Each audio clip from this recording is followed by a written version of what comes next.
19h-20h, Nicolas Poincaré. Et le club de la presse d'Europe 1 reçoit ce soir un historien anthropologue spécialiste des structures familiales. C'est Emmanuel Todd qui est interrogé par Philippe Gildas, Gérard Carrérou et Olivier Duhamel. Olivier Duhamel qui vous pose la prochaine question.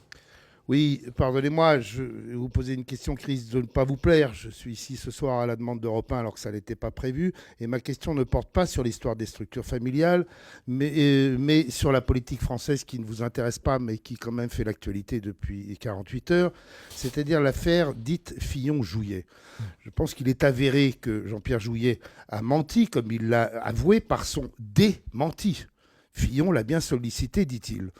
Je pense qu'il n'est pas prouvé, mais extrêmement probable, que François Fillon soit effectivement venu demander à l'Élysée d'accélérer les enquêtes contre Nicolas Sarkozy. Alors je voudrais vous demander qu'est-ce qui est le plus grave de ces deux faits pour vous ? Et s'il vous plaît, ne me dites pas les deux, ce qui serait la réponse trop facile. Aux États-Unis, le plus grave, ce serait probablement le petit mensonge, parce qu'on déteste le mensonge aux États-Unis.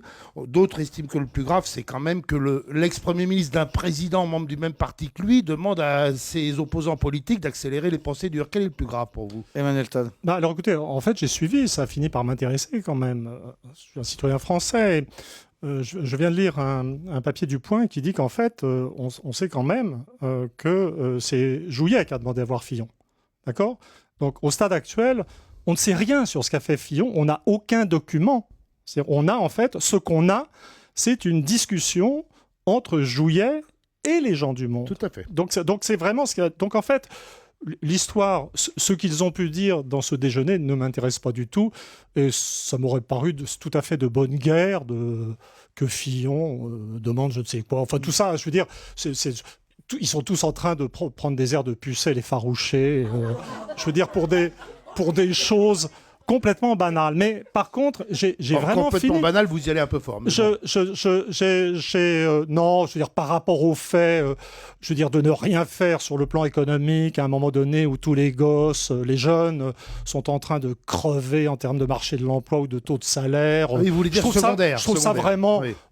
C'est une histoire vraiment, je dirais, complètement ridicule. Mais ce qui a fini par m'intéresser, et dans une certaine mesure me plaire, c'est voir arriver au centre de la problématique du pouvoir, et ça n'est pas la corruption, puisqu'il ne s'agit pas d'argent, et du pourrissement du système, d'un côté, le personnage de Jouillet, et puis de l'autre côté, le journal Le Monde. Alors, le personnage de Jouillet est vraiment emblématique finalement. C'est formidable de voir arriver au cœur des problèmes politiques ce type qui peut passer indifféremment de Sarkozy à Hollande.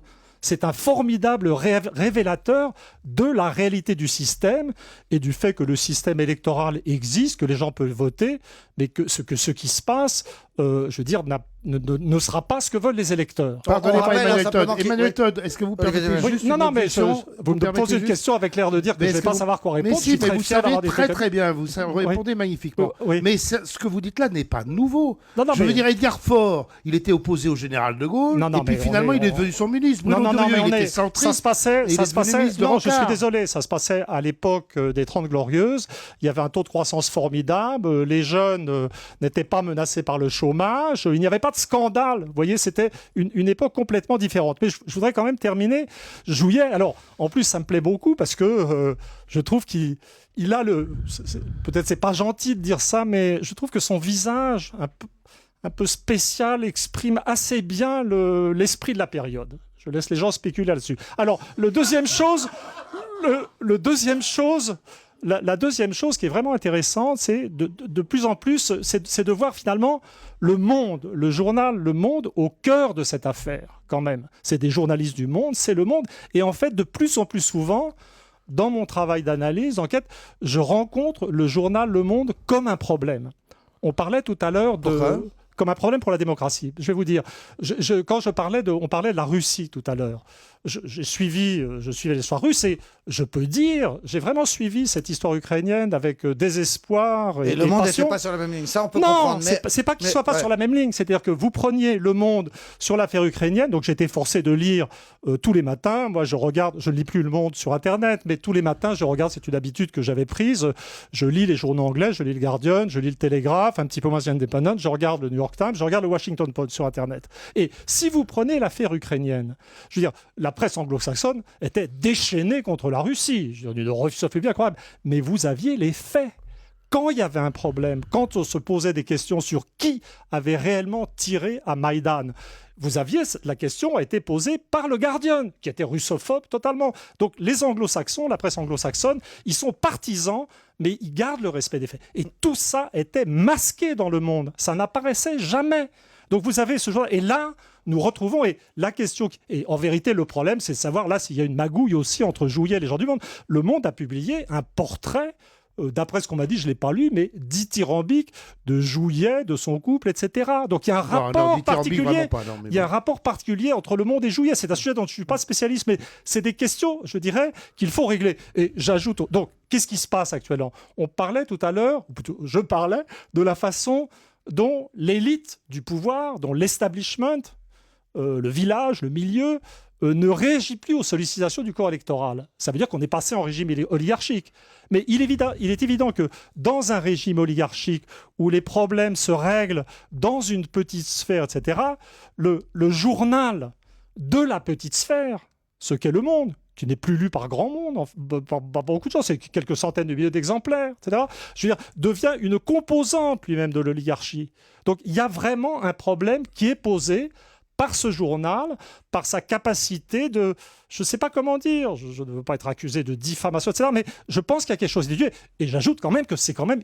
Le Monde fait partie de ce qu'on appelle la presse subventionnée, quand même. Le Monde touche de l'argent de l'État. Je ne sais plus si c'est 18 millions par an. Comme Le Figaro, comme Libération, comme l'Humanité. C'est pour dire que cette affaire Jouillet-Le Monde me passionne. Oui, mais vous n'avez pas répondu à la question d'Olivier Duhamel, qui était... Finalement, qu'est-ce qui est le plus grave? Le mensonge de Jouillet ou la prétendument tentative de Fillon de vouloir se servir du pouvoir de gauche pour casser du Sarkozy? Qu'est-ce qui est le plus grave? Je n'ai pas de données, je n'ai pas de certitude sur ce qu'a dit Fillon. On n'a aucune certitude de rien. On n'a que ce que dit Jouillet. Si c'était vrai. Nos seules certitudes, c'est que Jouillet fricote avec Le Monde. Et ça, c'est grave. Olivier?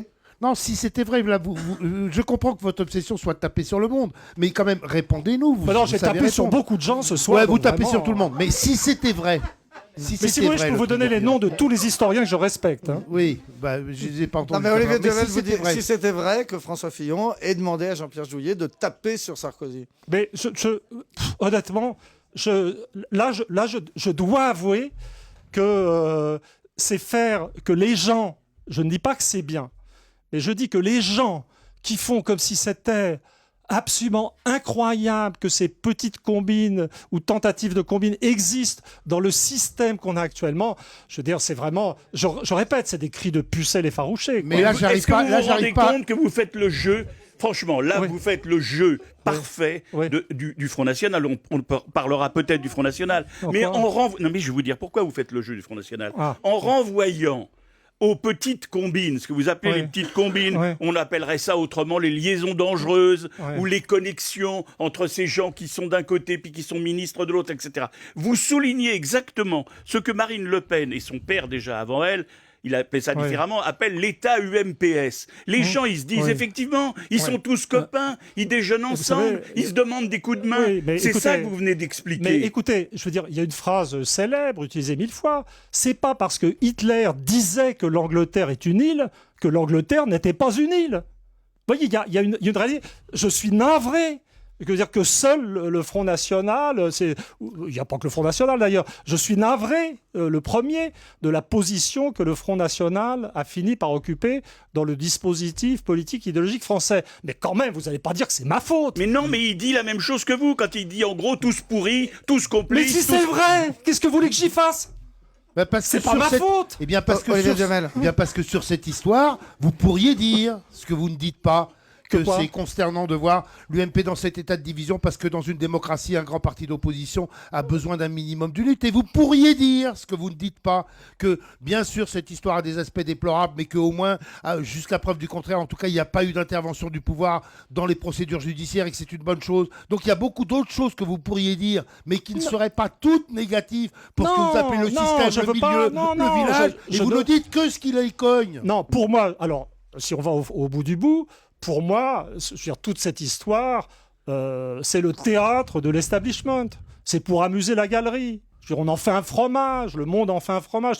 On veut nous faire croire que c'est ça la politique en France. Vous voyez, c'est pas vrai. La politique en France, c'est qu'est-ce qui se passe en Europe ? Pourquoi est-ce que tant d'États européens sont en cours de désintégration ? Pourquoi est-ce que le niveau de vie baisse ? Pourquoi est-ce que tout ce groupe dirigeant, qui est assez unifié maintenant, et c'est ce que symbolise Jouyet, sont incapables simplement de se mettre autour d'une table, honnêtement, se dire « Oh là là, mais quand même, on a merdé avec l'euro, ça marche pas du tout.